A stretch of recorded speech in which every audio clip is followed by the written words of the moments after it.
Ok, entonces comenzamos la clase hoy día 10 de noviembre, teoría dinámica fluido computacional. Un aviso corto, no un aviso, pero un comentario asociado a la gestión de las clases semipresenciales. En general se ha hecho un poco complicado eh, gestionar la realización de estas clases presenciales, semipresenciales. Y en particular, esta clase en particular, porque tiene lugar en el laboratorio aeroespacial, ¿cierto? Y de técnicas aeroespaciales o en el laboratorio de mecánica computacional.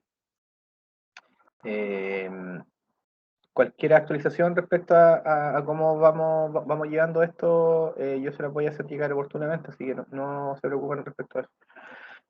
Pero aún ha sido un poco complejo. E incluso complejo la organización en los mismos edificios. Entonces, todos sabemos que en realidad son momentos complejos, pero conforme se vayan presentando las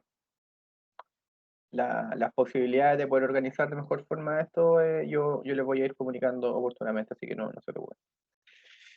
En relación a- a la clase, bueno, como yo le he comentado varias veces, este es un curso donde intentamos atacar varias aristas, ¿cierto? Yo les mencionaba que esto, en primer lugar, es como una profundización en mecánica fluido, pero, pero una profundización en mecánica fluido tal como la mecánica fluido actualmente se entiende, y sobre todo para los ingenieros e ingenieras que estamos en esto para plantear soluciones, ¿verdad? O sea, conocer la mecánica fluido, conocer la herramienta y la metodología y su alcance para poder plantear soluciones. Entonces eso es lo que hemos intentado hacer desde la clase pasada hasta ahora, ¿cierto?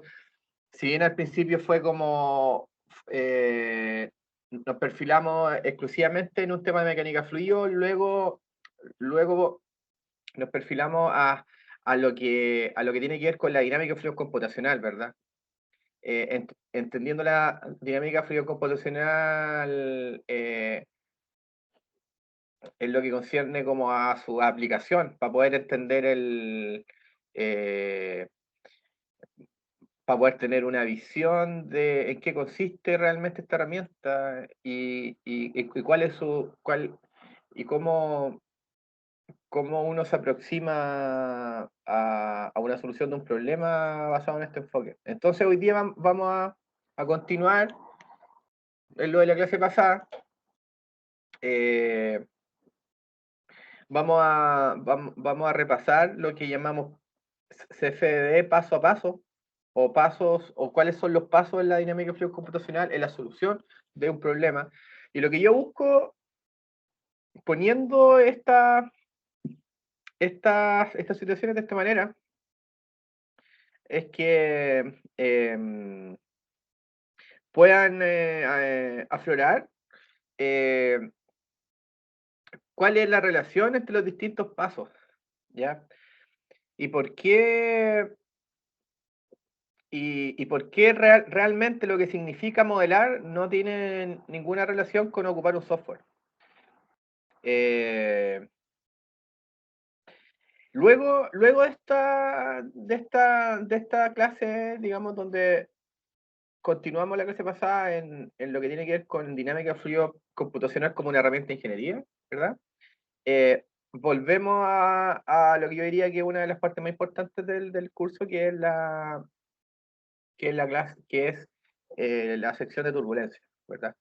En esta sección nosotros, bueno, volvemos a los conceptos de turbulencia, su parte física, su parte matemática, y volvemos a lo que dejamos planteado anteriormente como las ecuaciones de Navier-Stokes, ¿cierto? Que esas ecuaciones de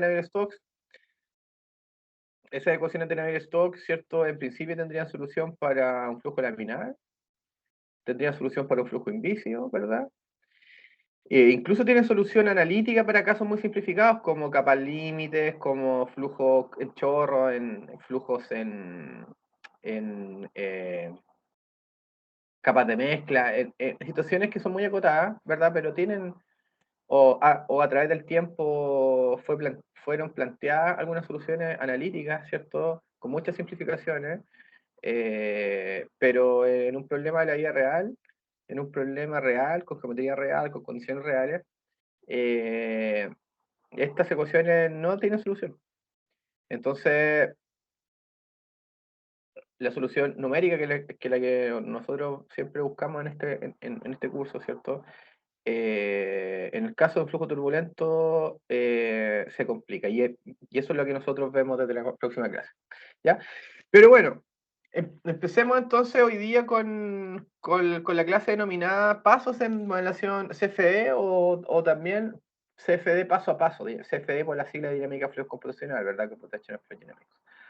Entonces, bueno, el primer paso es la solución de cualquier problema mediante dinámica de fluido computacional, y yo diría la práctica latinoamericana, digamos, por así decirlo, o por ser más estricto en esta denominación, la práctica en países de desarrollo emergente, ¿verdad?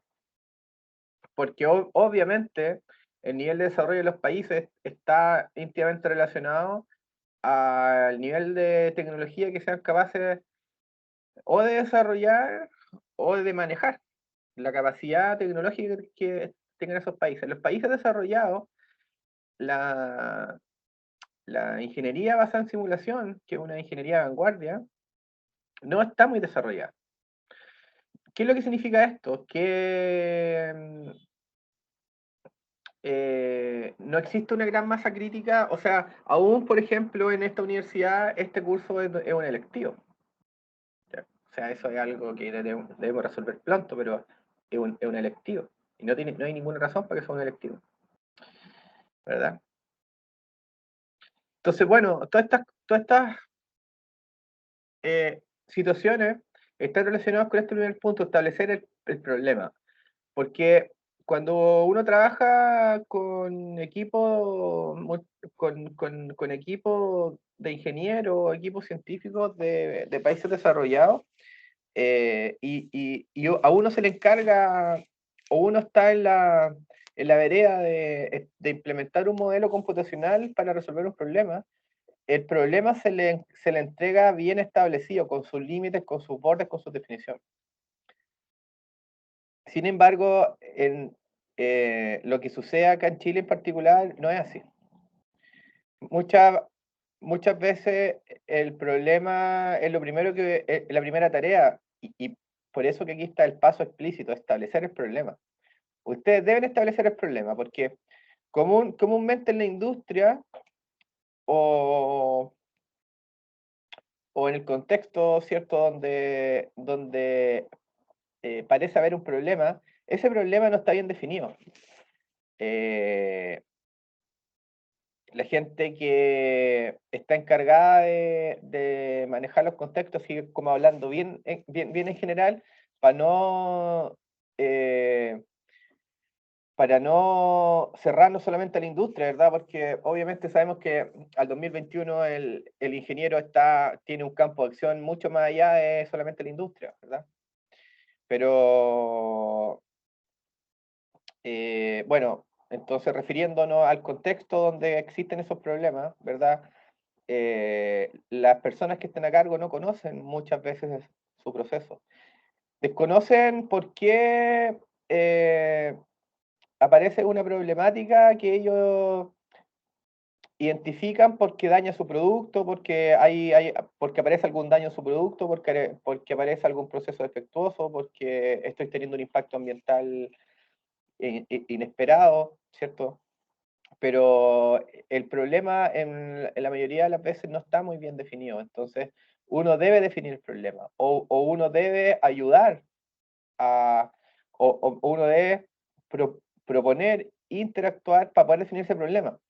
Porque si no existe un problema bien definido, entonces el planteamiento de una solución, el planteamiento de una modelación CFD va a comenzar mal.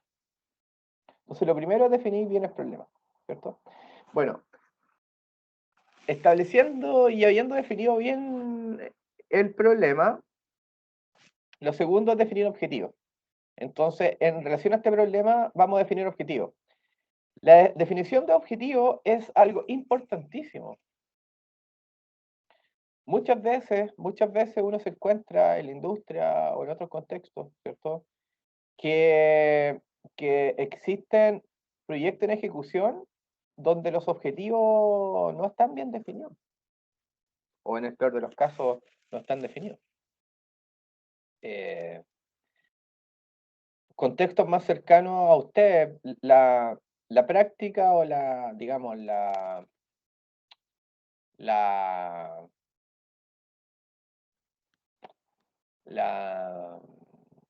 el entrenamiento o la forma en que nosotros tenemos de evaluar a usted su desempeño como ingeniero para poder entregarle el título, que es la memoria de título, ¿verdad?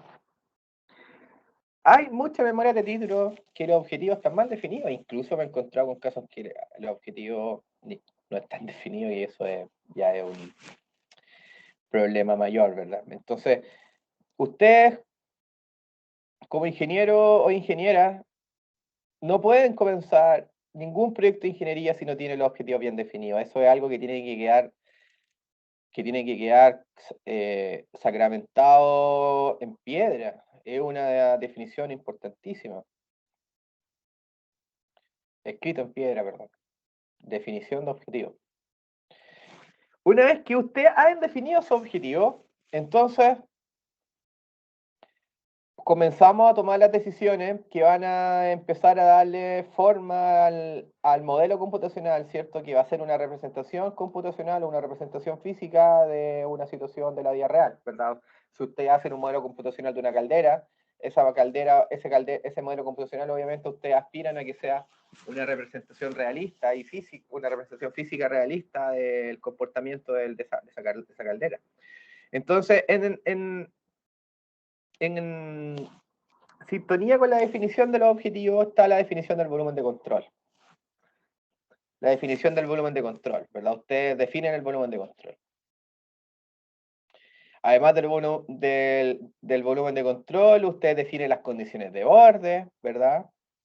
Que aún hemos mencionado que existen algo que se llama condiciones de borde, que ustedes tienen alguna noción de elementos finitos, ¿verdad? Y que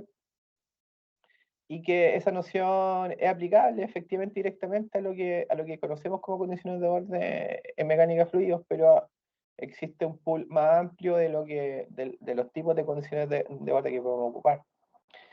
Las características de la grilla computacional también están ligadas a los objetivos. Si es que hay un objetivo que requiere resolver con mayor resolución o con mayor calidad alguna zona del volumen de control, entonces esa grilla está ligada a la definición de objetivos, si se dan cuenta. Bueno, y todas las hipótesis, simplificaciones, si es que el cálculo puede ser abordado con un modelo axisimétrico, bidimensional, tridimensional, si es estacionario o si es transiente, ¿verdad? Si es flujo compresible o incompresible, si es un flujo isotérmico, si hay que ocupar modelos de transferencia de calor, ¿verdad? Todo eso está en directa relación con los objetivos. Y los objetivos están en directa relación con la definición del problema. Entonces, si aquí se dan cuenta, todos estos pasos a la modelación CFE están íntimamente relacionados. O sea, es un problema complejo, ¿verdad? Bueno, no solo las simplificaciones, la hipótesis, como mencionaba, sino que también la definición de la selección de las características de los esquemas numéricos que van a resolver esas ecuaciones, que es esto que llamamos solver, ¿cierto? Solver, que es una palabra en inglés, pero que está aquí ocupada. La vamos a poner ahí. El solver a emplear. Y yo diría que en realidad estos tres primeros puntos es realmente lo que yo llamo modelación. Porque luego ustedes pueden tener un ingeniero o un técnico, ¿verdad? Un ingeniero o un técnico que esté sentado en el computador y que confeccione el modelo geométrico que ustedes le han pedido confeccionar o que está definido, ¿cierto? En esta sección, ¿cierto? O sea, en relación a la definición del volumen de control, ustedes van a definir van a confeccionar el modelo geométrico, o sea, van a confeccionar la geometría en un software CAD, ¿verdad? Eso puede ser un técnico, puede ser un ingeniero sin conocimiento en CFD, puede ser un dibujante, ¿cierto? También la grilla computacional, también puede ser un dibujante, puede ser un ingeniero sin conocimiento de CFD, pero la grilla computacional que ustedes han caracterizado, que ustedes digan, tiene que tener esta resolución en tal lugar, tiene que tener tantos elementos, tiene que tener esta calidad, etcétera, ¿verdad? Y luego lo mismo con la implementación del modelo CFD. O sea, ser un modelador no significa ocupar un software. Ocupar un software, existen millones de tutoriales. Los tutoriales no les va a enseñar la práctica ingenieril de implementar un modelo computacional. Eso no lo enseña ningún tutorial. No existe un tutorial, al menos. No existe un tutorial que enseñe realmente modelación, ¿cierto? Modelación implica establecer problemas, aplicar nuestro criterio ingenieril, definir objetivos, ¿cierto? Esta definición del volumen de control, obviamente que está ligada a nuestra capacidad computacional, está ligada al tiempo que tengamos disponible, está ligado a los recursos que tengamos disponibles para implementar el proyecto. Eso es modelación, ¿verdad? Porque ustedes pueden generar todas estas características del modelo y luego alguien se sienta en el computador y lo hace por usted, ¿verdad? Con sus instrucciones, bajo sus instrucciones y bajo su inspección, ¿verdad? Y supervisión.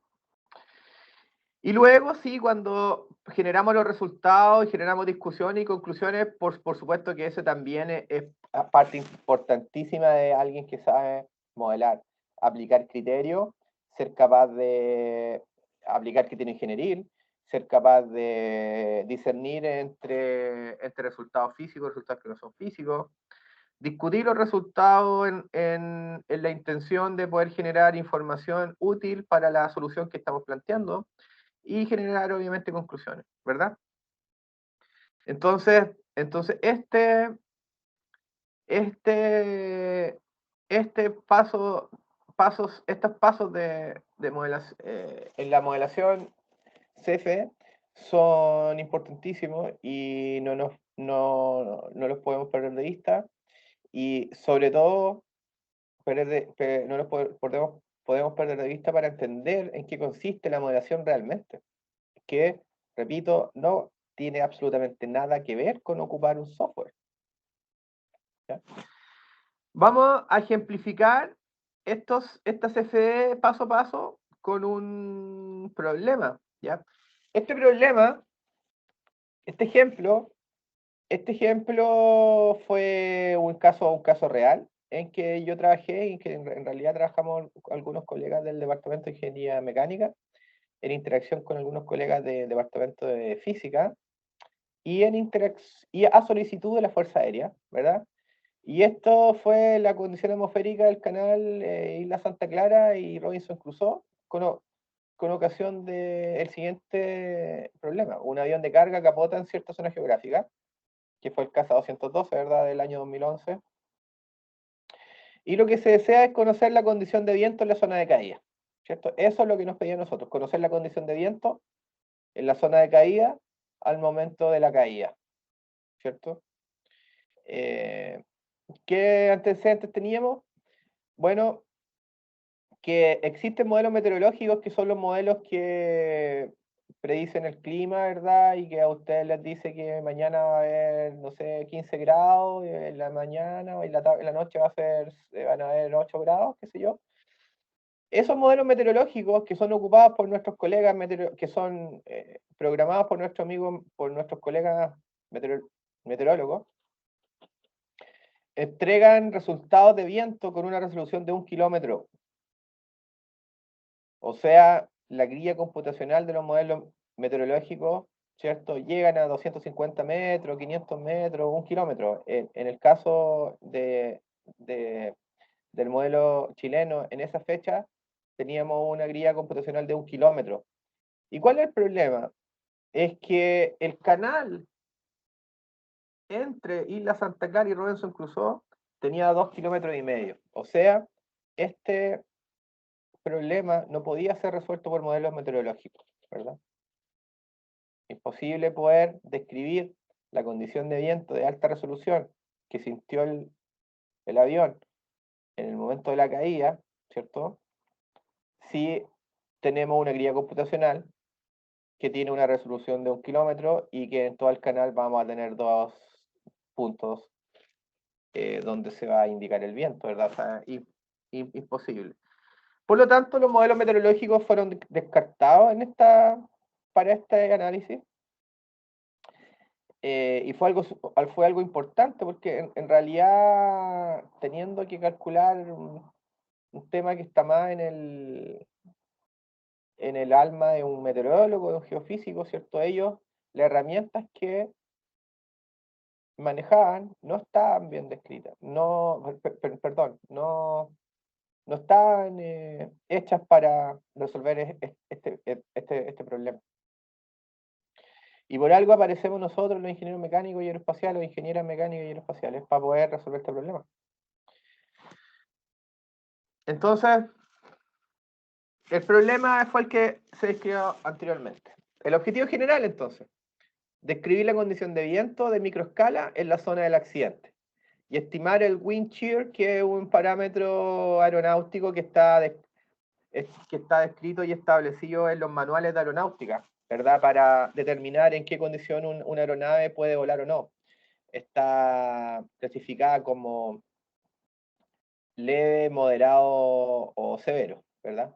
En el wind shear severo. Y el wind shear, por otro lado, es el gradiente vertical de velocidad horizontal. ¿Cómo cambia la velocidad horizontal? Con la altura, ¿cierto? El wind es el shear, ¿verdad? El gradiente de velocidad. ¿Cómo cambia esa velocidad en la velocidad horizontal con la coordenada vertical? Entonces, no, es parte de los catálogos aeronáuticos, los catálogos de vuelo que tienen todos los pilotos de sus aeronaves, y ciertos niveles de wind shear, ciertos estimados como severos, le dicen al piloto que no puede volar en esas condiciones, ¿verdad? Ese es el objetivo general. ¿Cuál era el objetivo específico? Implementar un modelo CFD de la zona de interés. Simular el modelo para la condición de mesoescala conocida. La condición de mesoescala es la condición meteorológica en el fondo, ¿verdad? Que esa condición meteorológica no cambia con una escala de tiempo de segundos o minutos, sino que cambia con una condición de horas y días, ¿verdad? Estimar el wind shear en la zona de interés y conocer la distribución vertical del wind shear, esas fueron los objetivos específicos. O sea, tenemos un problema, tenemos objetivo general bien definido, tenemos objetivos específicos bien definidos, o sea, vamos avanzando bien, ¿verdad? Si no tenemos un problema bien definido, si no tenemos objetivos bien definidos, es imposible plantear una solución correcta a un problema, ¿verdad?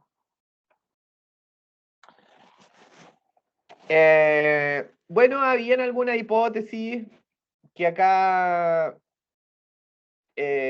fueron necesarias realizar, algunas simplificaciones, ¿cierto? Y algunas características de la grilla, como se menciona ahí, que las vamos a ver más adelante. Eh, la batimetría estaba disponible. La batimetría, ¿cierto? Perdón, esta es la topografía, se me olvida. La topografía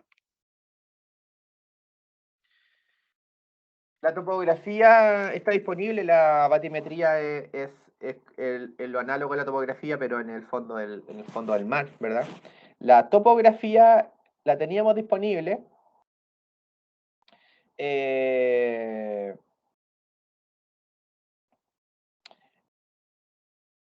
Respecto, bueno, hubo que tomar varias decisiones si es que el modelo iba a ser 2D o 3D, ¿cierto?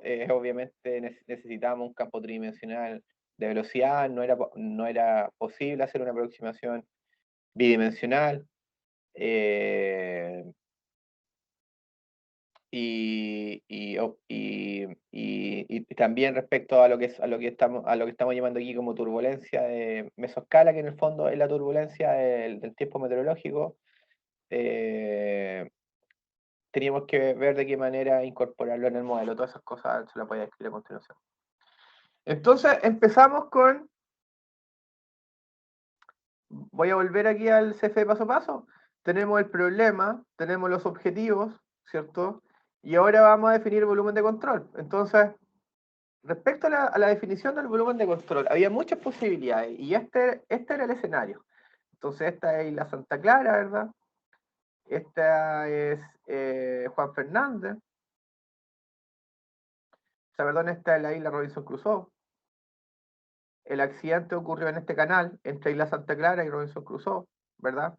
Entonces, yo le hago a ustedes la siguiente pregunta, o sea, algo con lo cual tenemos que ser críticos para avanzar en este ejercicio. ¿Cuál es el volumen de control que ustedes hubieran seleccionado, ¿verdad? Aquí tienen que pensar que durante el accidente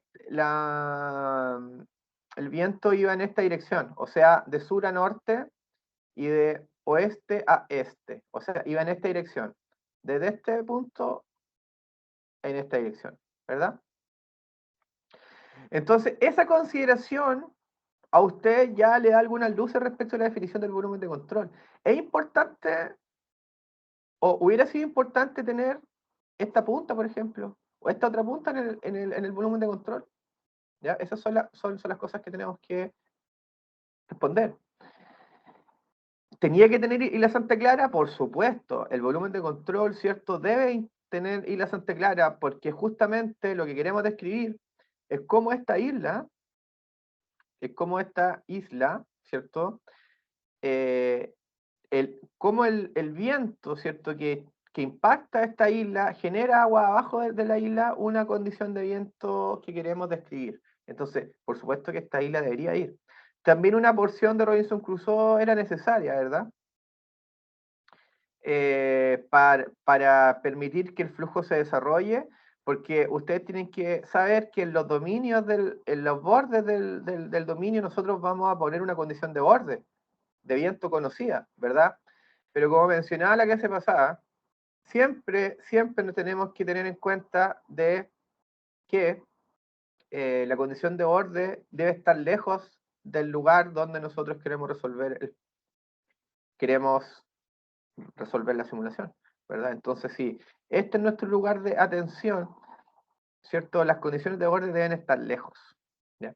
Entonces, bueno, lo que nosotros decidimos fue tener ese volumen de control, ¿ya? Generar este volumen de control dado por esta línea segmentada. El volumen de control entonces incluye la Santa Clara, incluía el Robinson Crusoe y Punto Aurelio. Entonces ahí hemos definido el volumen de control. Con la definición del volumen de control y con la topografía disponible, confeccionamos el modelo geométrico, ¿verdad? El modelo geométrico que debe incluir una proporción de aire también. Eso era importante. Eso se me olvidó, porque acá estamos viendo el volumen de control en 2 dimensiones. Pero resulta que el volumen de control no tiene 2 dimensiones, tiene 3 dimensiones. Entonces la pregunta es, ¿qué altura tenemos que considerar? ¿Verdad? Entonces en el problema habían antecedentes, pues, como altura de vuelo, como la altura de esta isla, ¿verdad? Y esta isla tenía, no sé, como, a ver, aquí está como poco más de 200 metros de altura. Entonces, nuevamente, lo mismo que se aplica para estos límites horizontales, también se aplica para los límites verticales. Si vamos a considerar un modelo, ¿verdad? Si vamos a considerar un modelo que sea capaz de representar bien la condición de viento a esta altura, o sea, una altura de 100, 200 metros, ¿verdad? la condición de borde vertical debe estar alejada de esto. Entonces, bueno, ahí nosotros tomamos algunas decisiones y creo que consideramos un dominio de, no sé, de como 1000 metros o más de altura, ¿verdad? Entonces, eso también es parte de la definición del volumen de control, ¿verdad? Y luego que definimos el volumen de control con todas estas consideraciones, obviamente una consideración también importante en la definición del volumen de control, ¿cierto? El tiempo de cálculo y el recurso computacional que teníamos a la fecha. Entonces, esos son aspectos que quien está desarrollando el modelo tiene que tenerlo siempre en cuenta. El tiempo de cálculo. No es posible que esta simulación hubiera tomado 6 meses. No, es imposible. Necesitábamos tener resultados pronto, ¿verdad? Entonces este volumen de control está en sintonía con el tiempo con el tiempo de cálculo disponible y, por supuesto, con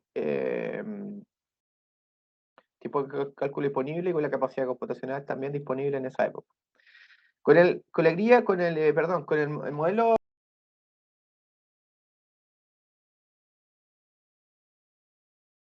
donde qué resolución ocupar, horizontal, qué resolución vertical, dónde refinar. Por ejemplo, aquí ustedes se dan cuenta que en la vertical no hay un número, en la vertical no hay un número,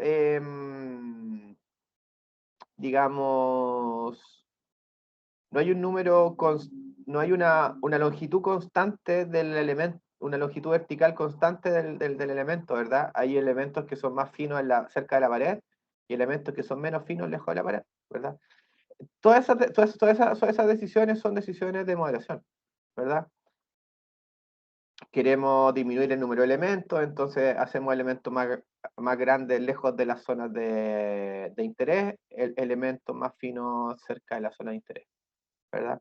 Ocupamos una grilla con elementos hexaéticos muy irregular, muy bien hecha, con una resolución de 30 metros en la vertical,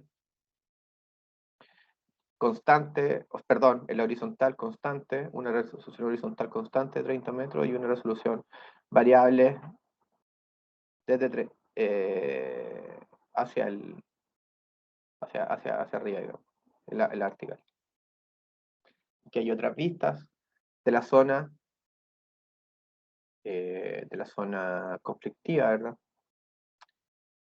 Otras vistas de la grilla computacional en la otra punta del dominio.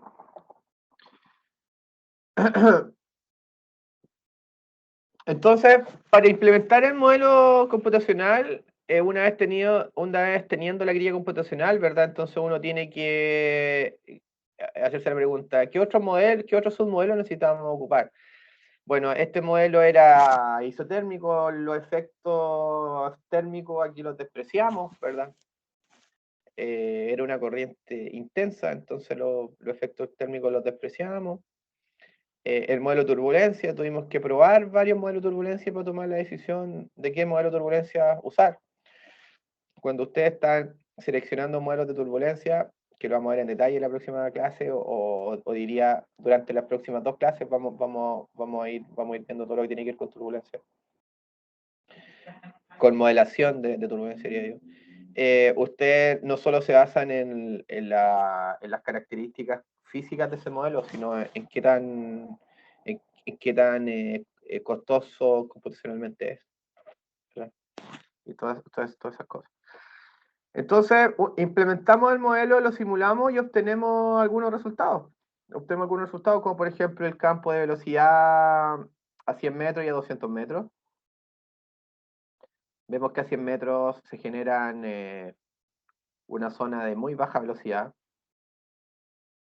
Se genera una zona de muy baja velocidad, mientras que a 200 metros esa zona de baja velocidad ya no existe, ¿verdad? Lo mismo se puede ver para la otra componente de velocidad. Esta es la componente de velocidad zonal, digamos, y esta es la componente meridional, digamos, desde norte a sur, este a oeste, ¿verdad? Perdón, esta es la velocidad horizontal, perdón, esta es la velocidad horizontal y esta es la velocidad vertical. Entonces, eso es lo que vemos a 100 metros ya 200 metros. Luego, y con la idea de ilustrar también algo que comentamos la clase pasada, es decir, la gracia de tener un modelo computacional es que ustedes pueden tener acceso al campo de variables en todo en todo el dominio, ¿cierto?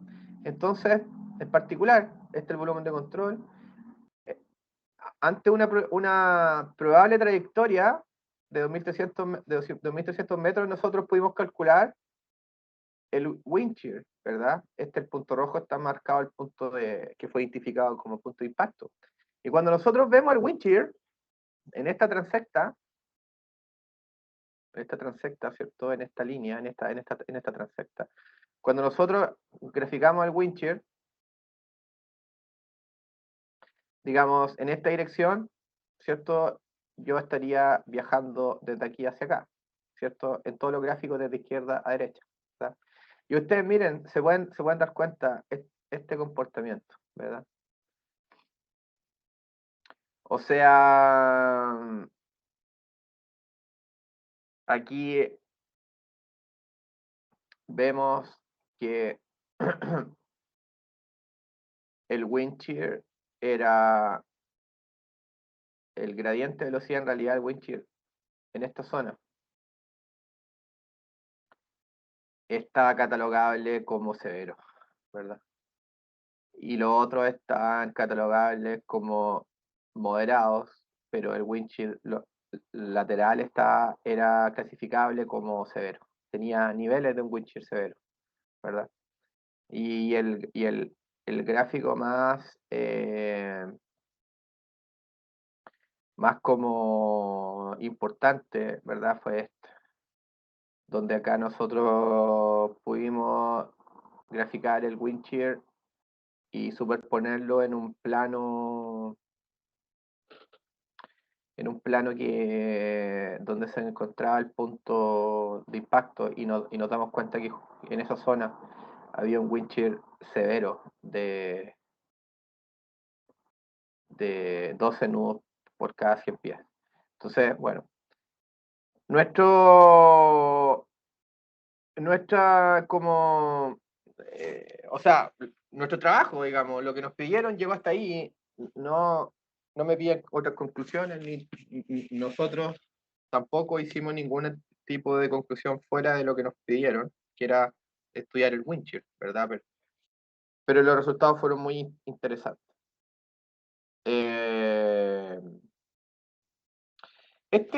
Este ejemplo a ustedes les ilustra cómo lo que nosotros al principio definimos como los pasos de modelación CFE, ¿cierto?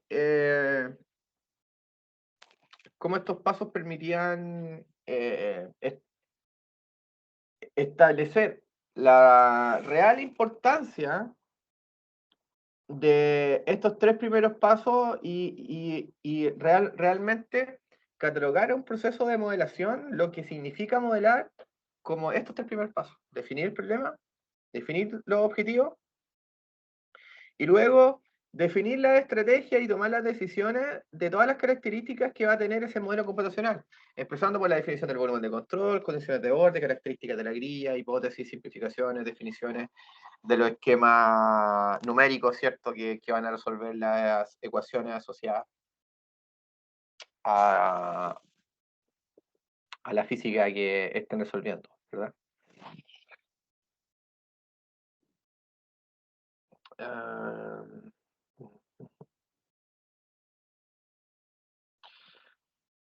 Bueno, luego de esto, a mí me gustaría detenerme un segundo en algo que vimos en la clase pasada, pero que tiene que ver con un poco en mayor profundidad, porque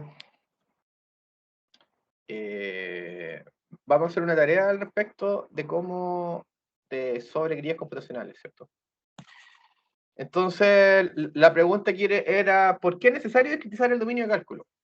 ¿Verdad? ¿Por qué tenemos que hacer una grilla? Bueno, esto ya lo respondimos en la clase pasada, ¿verdad? Sabemos porque la ecuación de Navier-Stokes tiene una solución analítica en problemas simplificados. Y lo que hacen los métodos numéricos realmente es que transforman localmente una ecuación diferencial, que es difícil de resolver, por la geometría y la complejidad del flujo, por supuesto, en una ecuación algebraica usando la información geométrica del elemento diferencial de volumen. ¿Por qué? Porque todos los términos de esa ecuación diferencial, ¿cierto?, las podemos transformar en términos algebraicos, ¿cierto? Eso significa la discretización.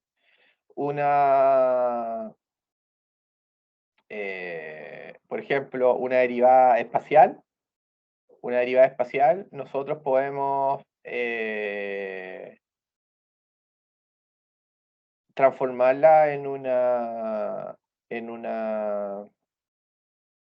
término algebraico que va a ocupar la información geométrica de ese volumen simple, ¿cierto? Que es el elemento, el que nosotros llamamos celda o elemento, y a través de la transformación de cada uno de esos términos, la ecuación completa localmente se transforma en una ecuación algebraica.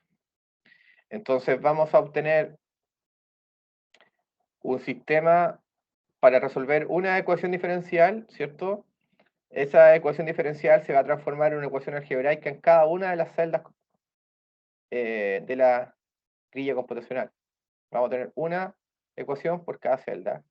Y ese sistema algebraico ahora lo resolvemos ocupando la capacidad de cálculo que tienen los computadores actuales, ¿verdad? Entonces el campo de flujo, que es continuo y que lo describe una ecuación diferencial, que es continua, es representado por un campo discreto, o un valor en cada celda, ¿verdad? Y que luego el acoplamiento de todos esos valores puntuales, ¿cierto?, nos da la idea del comportamiento global. Y esa es la esencia, ¿verdad?, que hay atrás de la dinámica fluido computacional y atrás de todo el análisis numérico en realidad. Entonces, la discretización tiene ahí su fundamento, ¿cierto? Entonces, para resolver una ecuación diferencial como la que estamos acá, que ya la conocemos, ya no nos sorprendemos por esta ecuación diferencial, ya la archiconocemos, la resolvemos aplicando una grilla computacional, ¿verdad? Entonces, existen varios tipos de grilla computacional. Existen grillas estructuradas y no estructuradas. La gente se confunde mucho al clasificar grillas en estructurada y no estructurada. Muchas veces llaman a grillas no estructuradas a grillas que no ocupan elementos hexaédricos, pero eso no es el caso, ¿verdad? Una grilla estructurada primero tiene una conectividad regular, pero la definición más certera es que la posición del elemento es identificable con un solo número, que por lo general es su índice. Por ejemplo, si en la grilla estructurada ustedes dicen identifica el elemento número 3, entonces 1, 2 y 3, y ustedes pueden identificar el elemento de inmediato. O si dicen identifica el elemento 20, bueno, cuentan hasta 20, ¿cierto? Bla, bla, bla, bla, bla, bla, y pueden identificar ya, aquí está el elemento 20. Pero en una grilla no estructurada, no lo pueden hacer. Esto, digamos, era importante hace mucho tiempo, porque incluso en los años 90 habían códigos que solamente estaban hechos para grillas estructuradas. ¿Ya? A la fecha nos importa muy poco realmente.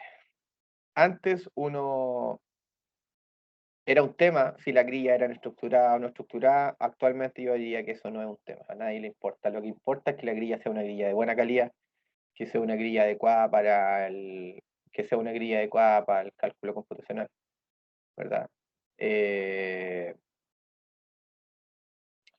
Pero ya no nos importa si es una grilla estructurada o no estructurada, porque la mayoría de los software, si no todos, soportan grillas no estructuradas. Por otro lado, tenemos las grillas híbridas también, ¿cierto? Que incluyen zonas estructuradas y no estructuradas. Esto lo vimos algo en la clase pasada. Tenemos un ejemplo aquí en donde hay un rotor que puede ser, por ejemplo, de una bomba centrífuga, en donde decimos, ok, vamos a tener una grilla estructurada aquí para tener una grilla bien hecha, con buena resolución, y fuera, lejos de la capa límite, por ejemplo, vamos a tener una grilla no estructurada. Es un ejemplo de una grilla híbrida. También tenemos otro tipo de grillas que son las grillas no conformes o no conformes. Si que ustedes se dan cuenta, la grilla conforme, como esta, todos los nodos son coincidentes, ¿verdad? Sin embargo, las grillas no conformes, no conformes, si se dan cuenta, en este ejemplo, por ejemplo, hay dos dominios distintos separados por una interfaz no conforme, donde los nodos no son coincidentes. A esta interfaz se llama interfaz no conforme, no conformal interface. Ustedes lo pueden ver en el código, en Fluent. Hay interfaces no conformes que se pueden ocupar, ¿cierto? Pero hay que definirlas. Y esta interfaz necesita un tratamiento especial y algunas veces uno la ocupa. Hay ocasiones que son adecuados el empleo de grillas no conformes, porque si ustedes se dan cuenta, la densidad de elementos de este dominio no se transmite al otro dominio, ¿verdad? Entonces, en ocasiones, eso sirve para generar grillas computacionales sin un número, con un número no tan elevado de elementos, ¿verdad? Pero bueno, necesitamos saber que existen tipos de grillas conforme o conforme. Respecto al tipo de elemento, tenemos grillas triangulares, cuadrangulares, en dos dimensiones. El mismo problema con una grilla cuadrangular, el mismo problema con una grilla triangular.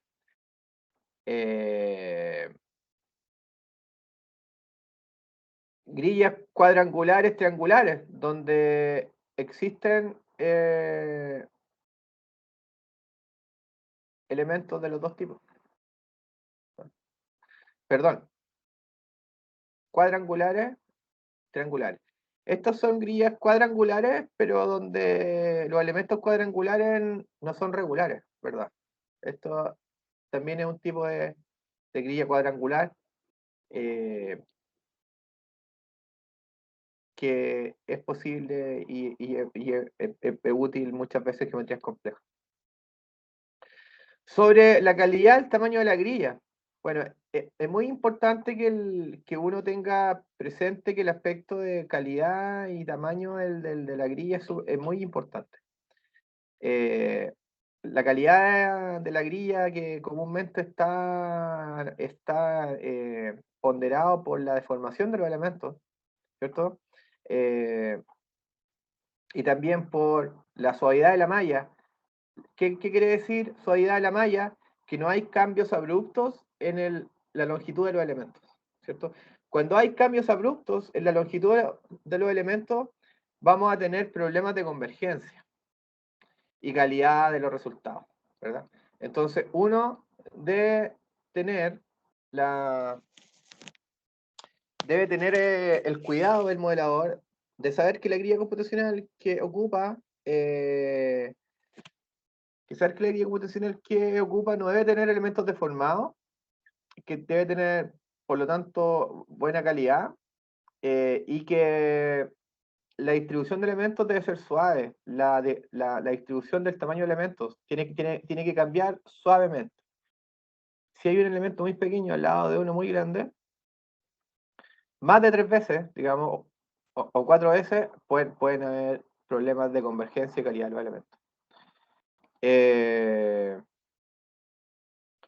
También otro aspecto importante de la grilla es su tamaño, o sea, el número de celdas, ¿cierto? El tamaño de la celda. Bueno, todo esto va a estar íntimamente relacionado con la física del problema que nosotros estemos resolviendo. Existen modelos físicos que tienen restricciones de tamaño de celda. O sea, hay ciertos modelos físicos que no pueden tener una grilla más grande que tal cantidad, ¿cierto? Todo eso está asociado al problema que estamos resolviendo. O sea, nuevamente, el problema que estamos resolviendo, ¿cierto? Está íntimamente relacionado con las características de la grilla computacional. Entonces, estos dos aspectos, el tamaño de la grilla y el número de elementos, ¿cierto? Está íntimamente relacionado con la física del problema, con la exactitud, ¿verdad? Porque en un mismo volumen de control, un mayor número de elementos implica una mayor resolución, ¿verdad? Entonces, vamos a tener una exactitud mayor, pero tenemos que siempre tener en cuenta el tiempo de cálculo. Una grilla computacional más grande va a implicar un mayor tiempo de cálculo, entonces ahí estamos teniendo un compromiso que el ingeniero debe tener en cuenta, el ingeniero que está planteando el modelo computacional, ¿verdad? La regla más simple es tener guías finas donde sea necesario, o sea, donde nosotros queremos resolver o donde los modelos que estamos ocupando nos obliguen a hacerlo, ¿cierto? Y grillas gruesas donde no sucedan cosas interesantes, ¿verdad? Es decir, grillas de densidad no uniforme, grillas de una densidad de elementos no uniforme.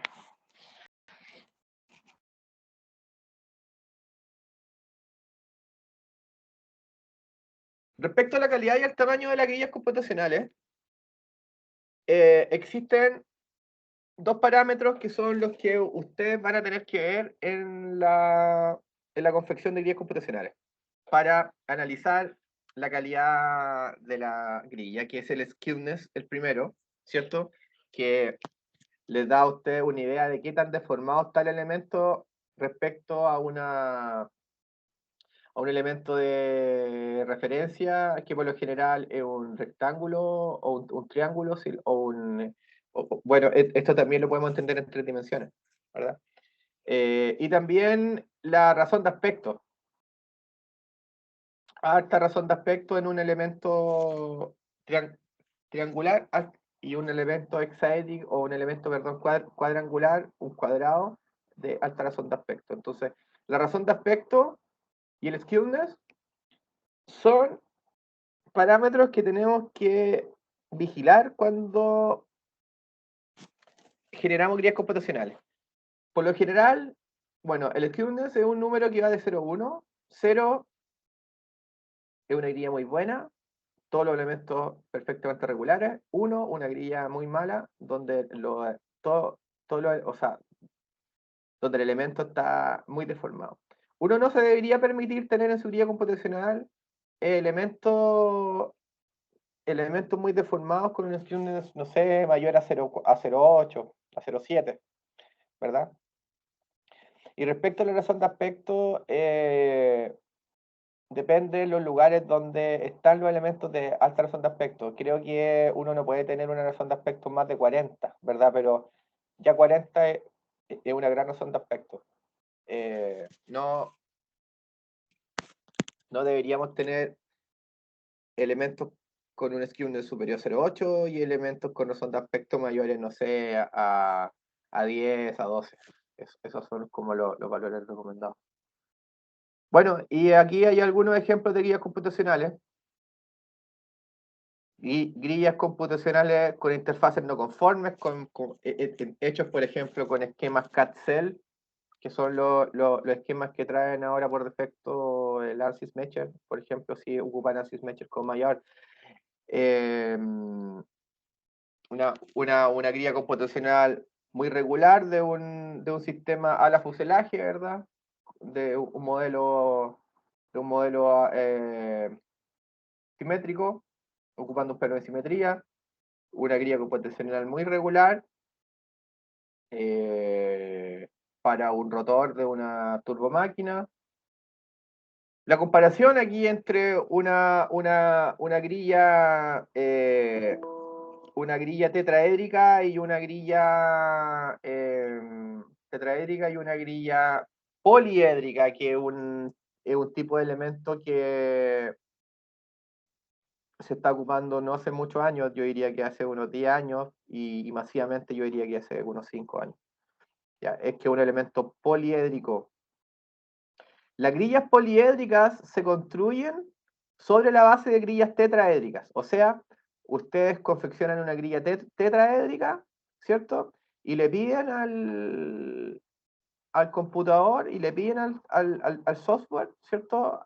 Al mallador o al código computacional que transforme la grilla tetraédrica en una grilla poliédrica. ¿Y qué es lo que logran? Logran disminuir drásticamente el número de elementos. Drásticamente. Manteniendo la resolución, lo cual es súper importante, ¿verdad? Aquí tienen un corte, un plano de corte de una grilla tetraédrica y un plano de corte de una grilla poliédrica. ¿Por qué se produce esta reducción de elementos? Porque ustedes se dan cuenta que en realidad un poliedro está construido de un conjunto de tetraedros. Entonces este fue un desarrollo que se hizo, yo diría que hace como 10 años, y se dieron cuenta de que haciendo esta transformación y obviamente modificando los solvers o sea, modificando los esquemas de discretización de las ecuaciones diferenciales, ¿verdad? Se, se pudo lograr esta transformación que permite ahorrar harto tiempo de cálculo de una grilla poliédrica respecto a una grilla tetraédrica. Aquí tenemos una grilla híbrida de una válvula, grillas tetraédricas en la zona del globo, donde la geometría es más compleja, grilla hexaédrica en la zona más regular de la tubería. Esta es una grilla triangular de un sistema de slat y de un sistema de hipersustentación, ¿verdad? Eh, donde hay una grilla muy fina, muy fina en la superficie cerca de la superficie, dentro de la capa límite hay una fina y una grilla menos fina, ¿cierto? Lejos de la superficie. Lo mismo, pero en 3 dimensiones para un avión caza, ¿verdad? Y una grilla computacional acá de algo que es menos conocido para nosotros en ingeniería, pero que cada vez más que es